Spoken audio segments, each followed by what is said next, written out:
Mic check, 1 2 1 2. Put your hands in there if you know what to do by the spirit of bar. Real free for you, and this is what I do because I'm a whole crew.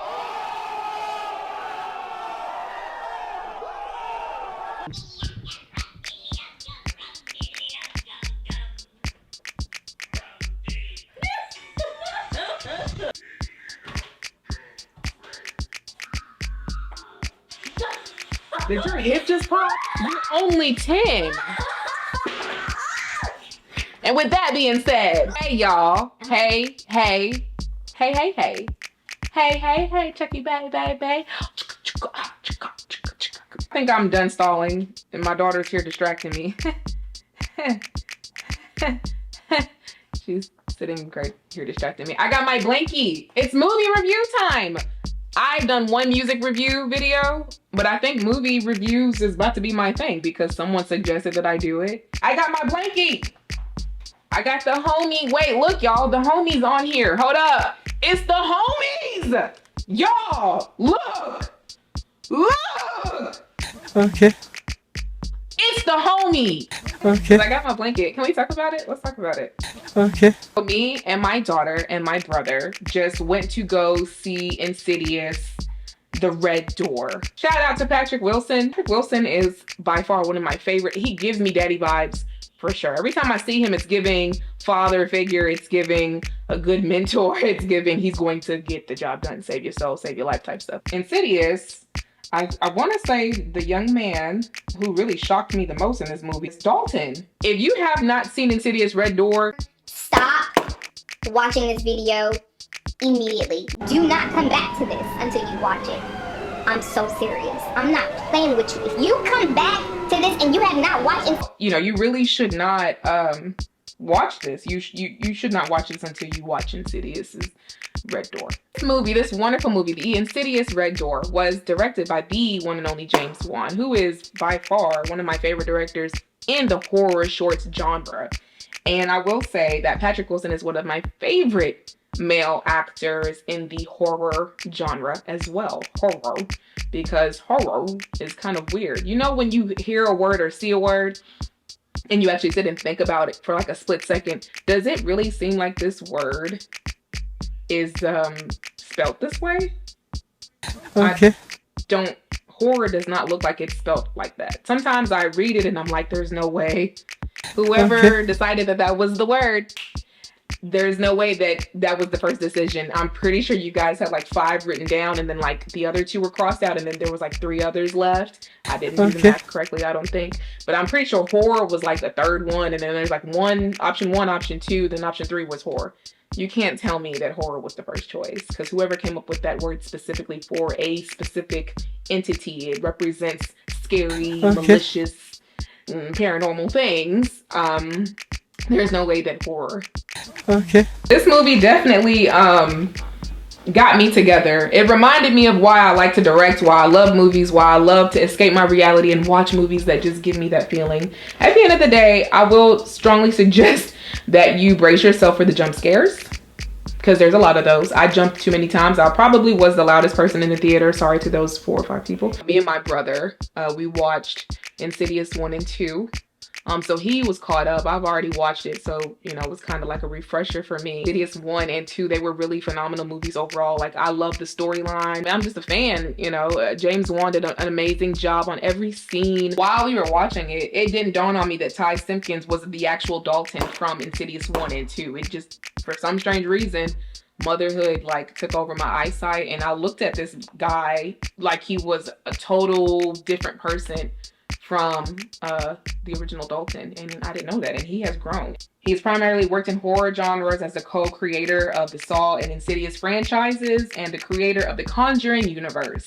The lattermost is the highest grossing horror franchise at over $2 billion. Damn! So I will say, and he directed Aquaman. See, I knew there was something. I just got the reminder while I'm recording. You guys get to experience it with me. Come closer. Don't go back. Do the same intro with the drawings where Dalton is like, I flew away. I watched myself sleep and then I flew away. And that right there was like paying homage, because it's been so long. Josh and Renee were divorced. And then Lorraine died. Josh's mom, Josh Lambert, the main character, his mother died. In the movie, they're burying this woman. That bothers me a little bit. I ain't, James, I got questions. I know you might not have been the reason. You may not have been the person to decide if Lorraine goes or not. I don't know who decided this. Maybe Lorraine decided this because she said, I'm done. I'm kind of curious as to why Josh and Renee were divorced. I mean, obviously, it goes with the storyline. It fits the story really, really good, honestly. I wonder if there was another decision to tie the main story together, like the Red Door, the entities that are evil, that are trying to seek, the souls of the living in the further. I want to know, like, was the divorce like the gorilla glue for the main story and the side story to kind of tie itself together? Because him showing up to, his ex-wife Renee's house and talking to her about what's going on, and she just got into it, I kind of felt like it was jumped into, but of course the editor in me felt like that. But then it makes me wonder, what all takes did they get if they didn't have enough takes? The editor in me just was like asking a million questions. I loved it. 10 stars. The movie was great. Again, questions, James Wan, if you would like to answer those questions for me, I would like to know, what was the deciding factor in Josh and Renee not being married anymore? Who decided that? Who wrote that part in? Because I don't like it, but I understand it, Like, it kind of bothered me. It's like, dang, I don't know. Marriages are sacred. So it's like in a movie, these two characters going through all this stuff, then you find out that they're divorced. It's like, woo! But I like that Dalton got his lick back. Dalton for sure came through. My boy came through and he got his lick back. And I loved it. I liked it, loved it, and want more of it. Mama Louise at the end.